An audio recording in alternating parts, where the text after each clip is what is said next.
नमस्कार दोस्तों, मैं पंकज कुमार पार्थ आपके अपने पी के पार्थ यूट्यूब चैनल में एक बार स्वागत करता हूं। आज मैं लेके आया हूं आपके बीच बीपीएससी के सभी प्रतियोगी परीक्षाओं के एग्जाम प्रक्रिया में बदलाव हो गए हैं। सिविल सर्विसेज का तो आप जानते ही हैं, 3 चरणों में एग्जाम होता है, पीटी, मेंस और इंटरव्यू। पीटी ऑब्जेक्टिव होता है 150 क्वेश्चन का, और मेंस जो होता है वो डिस्क्रिप्टिव होता है, और इंटरव्यू भी होता है। लेकिन अब सिविल सर्विसेज के सभी बीपीएससी के सभी एग्जाम, चाहे वो सिविल सर्विसेज हो या बीपीएससी टीआरई 4 हो, सभी में जैसे बीपीएससी एडीओ का भी परीक्षा हुआ, उसका भी अभी कैंसिल हुआ है, तो फिर से उसका फॉर्म भराएगा और उसकी नोटिफिकेशन फिर से निकाली जाएगी। जो 935 का एग्जाम 14 अप्रैल से 21 के बीच में हुआ था, उसको कैंसिल किया गया और उसका एग्जाम तो फिर से फॉर्म भराएगा ही। साथ ही साथ परीक्षा के पैटर्नों में बदलाव कर दिया है एमसीक्यू में, कि एमसीक्यू 4 नहीं 5 ऑप्शन रहेंगे, 5वां ऑप्शन अनिवार्य होगा। जो क्वेश्चन का आंसर आप नहीं जानेंगे उसको 5वां ऑप्शन नॉट अटेम्प्टेड रहेगा, ई ऑप्शन, उसको आपको रंगना पड़ेगा जो क्वेश्चन आप नहीं जानेंगे। अगर नहीं रंगते हैं तो अब आपको परिणाम स्वरूप आपको 1/3 निगेटिव दिया जाएगा। अगर नहीं रंगे तो जितना क्वेश्चन नहीं रहेंगे उस हिसाब से आपको 1/3 निगेटिव है। 3 को नहीं रंगे आप क्वेश्चन तो 1 नंबर आपका कट जाएगा, तो 1/3 निगेटिव उसमें भी है। उसके अलावा आप प्रश्न जितना नहीं बनाएंगे गलत होगा, उसका भी 1/3 निगेटिव तो है ही।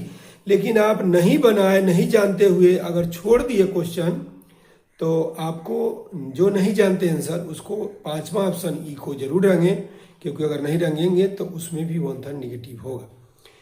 ये तो पहला बात है। दूसरा बात है कि लगभग सभी परीक्षा अब 2 चरणों में होगी। ऐसे सिविल सर्विसेज का 3 चरण में तो होता ही है। एडीओ की जो परीक्षा पहले 1 चरण में होनी थी, 2 पेपर, अब बीपीएससी ने ऐसा घोषणा किया है कि एडीओ का फॉर्म फिर से निकलेगा और उसमें पीटी और मेंस 2 चरणों परीक्षा होगी। और 2 चरणों में उम्मीद है कि दोनों चरण जो होंगे ऑब्जेक्टिव एमसीक्यू वाले ही होंगे। दूसरा बता दें कि टीआर 4 जो है उसकी भी नोटिफिकेशन अभी तक नहीं आई है। हम आयोग और सरकार से गुजारिश करेंगे जल्द से जल्द नोटिफिकेशन दे, और नोटिफिकेशन आएगी भी तो 5वां ऑप्शन जो ई वाला है, जो नहीं जानते उसमें 5वां ऑप्शन ई को आपको अटेम्प्ट करना, नहीं तो 1/3 निगेटिव किया जाएगा बीपीएससी टीआर 4 में भी। और टीआर 4 में निगेटिव मार्किंग की भी बात है। नोटिफिकेशन आएगा तो क्लियर होगा कि 5वां ऑप्शन नहीं मारने पर तो निगेटिव होगा ही, यानी जो नहीं जानते उसको नॉट अटेम्प्टेड करने का जरूरी है। नहीं करेंगे जितना क्वेश्चन नॉट अटेम्प्टेड जो नहीं जानते हैं तो आपको 1/3 निगेटिव हो। साथ ही साथ अभी सुन रहे हैं कि आप, जैसा हमको पता चला है कि आप उस निगेटिव जो गलत होगा उसके लिए भी निगेटिव मार्किंग आपका होगा बीपीएससी टीआरई 4 में। साथ ही साथ बीपीएससी टीआरई 4 की जो परीक्षाएं होगी वो भी 2 चरणों में होगी, यानी पीटी और मेंस होगा, 2 एग्जाम होंगे उसकी। तो देखिए आंदोलन चल रहा है, क्या होता है, नोटिफिकेशन आएगा तभी पता चलेगा। लेकिन ये 5वां ऑप्शन वाला तो है ही।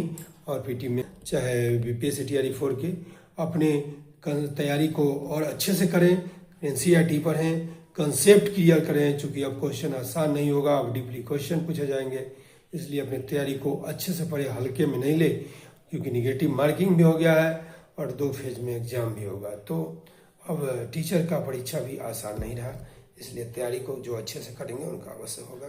इसी के साथ इजाज़त लेते हैं। पी के पार्थ यूट्यूब से जुड़े रहें, लाइक सब्सक्राइब करें, शेयर करें। धन्यवाद।